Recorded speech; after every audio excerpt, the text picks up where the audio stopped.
Hi everyone, and welcome to the latest monologue.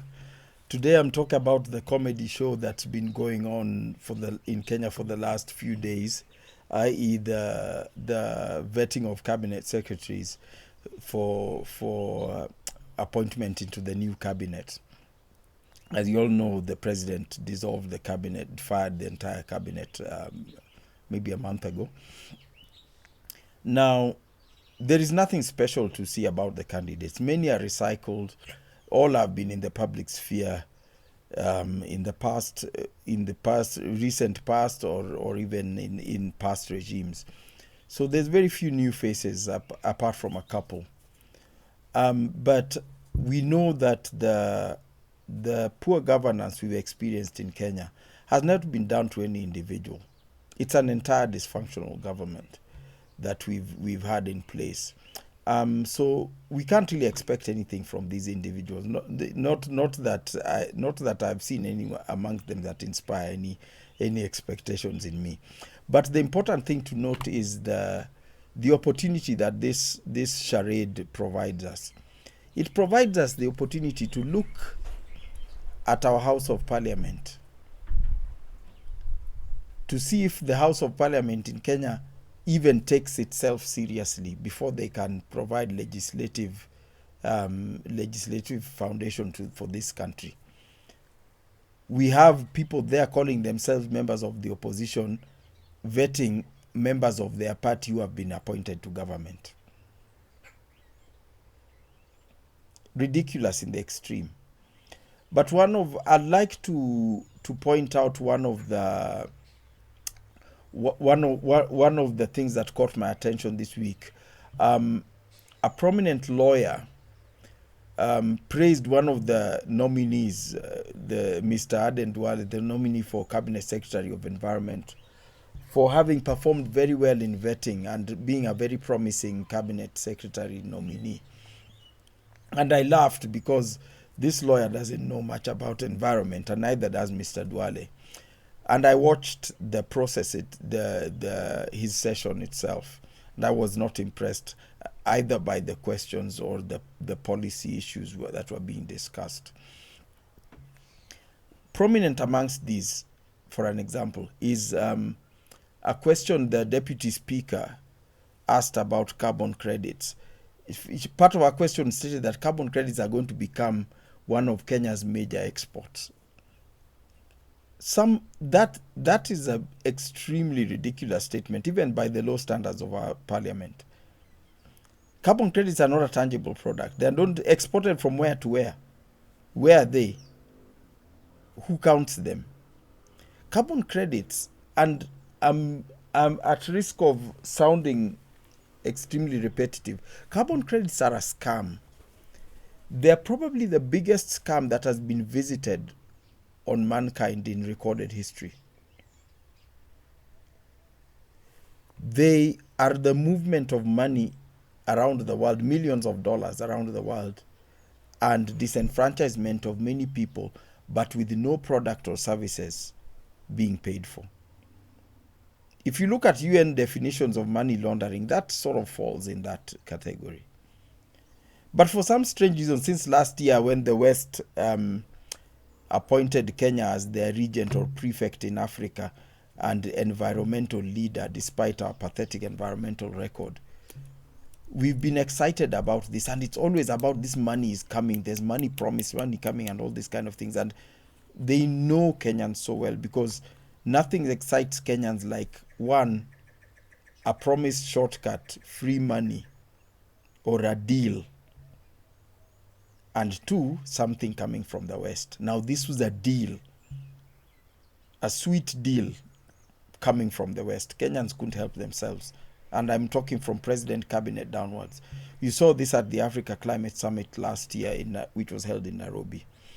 Now, carbon credits, you don't have to, there's no technical underpinning to carbon credits that you need to understand in order to gauge what they are. If carbon credits were genuine, if carbon trade was genuine profitable, proper trade. The richest parastatal in Kenya might be KWS, followed by KFS. These are Kenya Wildlife Service and Kenya Forest Service, respectively. Go to their office and find out how rich they are today. But you see, when the nominee, Mr. Duale, was asked a question about this, he very proudly said that we are doing very well on this. We even have instituted a regulatory framework that guarantees that communities will be given 40% of the money that accrues from carbon credits that are sequestered on their land. And I was shocked at how ignorant this was. The carbon credits, it's done, first of all, carbon audit is done by foreign companies, foreign brokers. The credits are sold by foreign brokers. The money is paid into foreign accounts. Nothing comes to Kenya. So you are promising these people 40% of what exactly? 40% of what? None of this money comes here. And that's why it's always promises. It's all these promises. No one has actually been paid. Everyone is expecting some money coming next year. They are all doing audits. Then they're going to pay. Then this, that is coming. But no, it's just money laundering.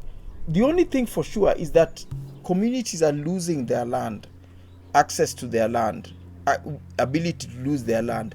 There are people in this country who cannot live where they'd like to live because it's been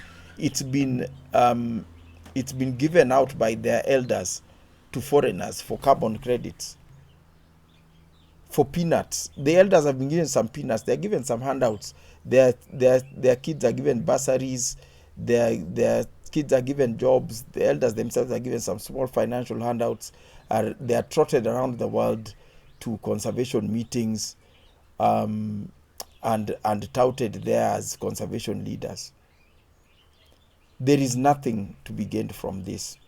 And let's just say in a utopian society that this offer was genuine. If the land is mine, 100% of it is mine, how does a foreigner come and do something involving this land and give me 40% of the profits? I own 100% of the land. Why am I getting 40% if this thing was true? It's the same thing the way these conservation organizations, it's replaced tourism. Conservation organizations would establish tourism facilities and tell the community it belongs to you, and we'll give you a share of the profit for as long as it takes us to recoup our investment, but the lodge belongs to you. So share of the profit, who decides how much profit was made? It's a clever accountant employed by the conservation organization who declares losses year after year. It's important to declare losses because this is how they avoid taxes and this is how they apply for more grants. If you're making profit, you won't get another grant. That's how donors work. That's how they think. So the community gets zero. And we have to understand that the number is what's important. 40% of zero is zero. 80% of zero is zero. But this simple mathematics even escapes our legislators. When someone declares zero profits, that means what you get is zero. But a bar owner in Nanyuki or Nairobi who has rented some premises to operate his business, he has to pay rent every month, regardless of whether he made profit or not. It does not depend on how much whiskey he sold and how much profit. He has to pay X thousand shillings, whatever the amount per month. But we are given these cock and bull stories about percentages of profit, who none of the money comes to Kenya. Even KRA is there ready to get their tax on money that never comes to Kenya. I mean, what is this intellectual vacuum that seems to have taken over the very center of policy and governance in Kenya? It's a mystery that I can barely understand. But the Kenyans' love for shortcuts, the fact that official state governance structures have started actively looking for shortcuts. Do you know, wherever this carbon trade thing is, this carbon trade rubbish is practiced all over the world, there's no country where governments are involved in it. Because government does not have space for shortcuts. Government does not do deals. Njia ya mkato. Government doesn't have capacity or shouldn't have capacity to do that. Because government has to follow logic. There is no logic in carbon trade. You cannot regulate a scam and make it part of policy. That's the